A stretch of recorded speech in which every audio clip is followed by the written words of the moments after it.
Hi friends, welcome to pharma medicine. आज हम बात करने वाले हैं डिस्फेजिया के बारे में। डिस्फेजिया क्या है? डिफ़िकल्टी इन स्वेलिंग, मतलब कि आपको निगलने में कठिनाई होना। किसी भी आप या तो लिक्विड लेते हैं, फूड लेते हैं, उसको यदि आपको निगलने में कठिनाई होती है उसे हम बोलते हैं डिस्फेजिया या फिर डिफ़िकल्टी इन स्वेलिंग। इसके बारे में आज हम बात करने वाले हैं। इसके केसेस के बारे में बात करेंगे, इसके इन्वेस्टिगेशन के बारे में बात कर लेंगे, क्या टाइप होते हैं, कितने टाइप का होता है और क्या सिम्टम्स रहते हैं, और लास्ट में बात करेंगे हम इसके ट्रीटमेंट के बारे में। तो आप फूड और लिक्विड को निगलने में कठिनाई होना डिफ़िकल्टी इन स्वेलिंग कहलाता है। तो बात कर लेते हैं हम सबसे पहले इसके केसेस के बारे में कि क्या केसेस हो सकते हैं। तो आपको फेरेंजाइटिस हो सकता है, मतलब ग्रेसनी शोथ हो सकता है आपको, टॉन्सिलाइटिस हो सकता है, गलसुओं में सूजन हो सकती है आपको। उसके बाद आपको इसोफेजियल नोरोइंग हो सकता है, भोजन नली का संकरा होना। ये 3 कारण हो सकते हैं। चौथा कारण बताता हूँ मैं आपको। चौथा कारण है इसोफेजियल ब्लॉकेज, भोजन नली में रुकावट होना किसी भी प्रकार की। और फिफ्थ है लेरिंगोट्रेकी ब्रोंकाइटिस। ये 5 केसेस हैं जिसके कारण आपको डिस्फेजिया हो सकता है। अब बात कर लेते हैं हम टाइप की, कितने टाइप का हो सकता है। तो आपको ओरल डिस्फेजिया हो सकता है, टॉन्सिल्स में सूजन हो सकती है, गलसुओं में आपको सूजन हो सकती है।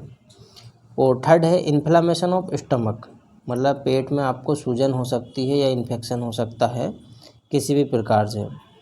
अब इसको पहचानने कैसे, क्या सिम्टम्स है पहचानने के, तो आपको क्या हो सकता है कि आपको सिलाइवा जो है लार, आपको मुंह में जो लार रहती है वह बहुत ज़्यादा बनने लगती है, ये सिम्टम्स है पहला। तो दूसरा है आपको चबाने में और निगलने में कठिनाई होती है, ये सबसे बड़ा सिम्टम्स है पहचानने का कि डिस्पेजिया आपको हो गया।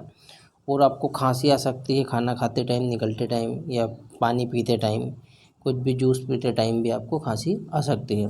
और पेट में आपके दर्द भी बना रह सकता है। ये सिम्टम्स हैं इसको पहचानने के लिए। अब बात कर लेते हैं हम ट्रीटमेंट की कि इसमें क्या ट्रीटमेंट दिया जाना चाहिए। तो ये ट्रीटमेंट आपकी जानकारी के लिए है सिर्फ, ये आप ट्रीटमेंट आपको करना नहीं है। तो बता देता हूँ मैं आपको। सबसे पहले तो आपको यदि मुंह में किसी प्रकार का इन्फेक्शन हुआ तो उस इन्फेक्शन को ठीक करने के लिए आपको बीटाडिन गार्गल का यूज़ करना है, जिसके अंदर रहता है पोविडिन आयोडीन। इससे आपको 2 बार गार्गल करना है। तो इसे आपको लेना है 15 ml। 15 ml आपको 1 गिलास पानी में लेना है, जिससे आपको गुनगुना करना है।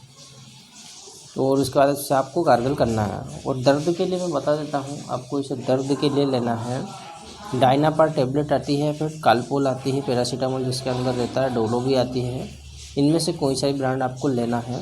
पेशेंट को आपको 3 दिनों तक देना है लगातार, और सुबह और शाम आपको देना है खाना खाने के बाद बीडी।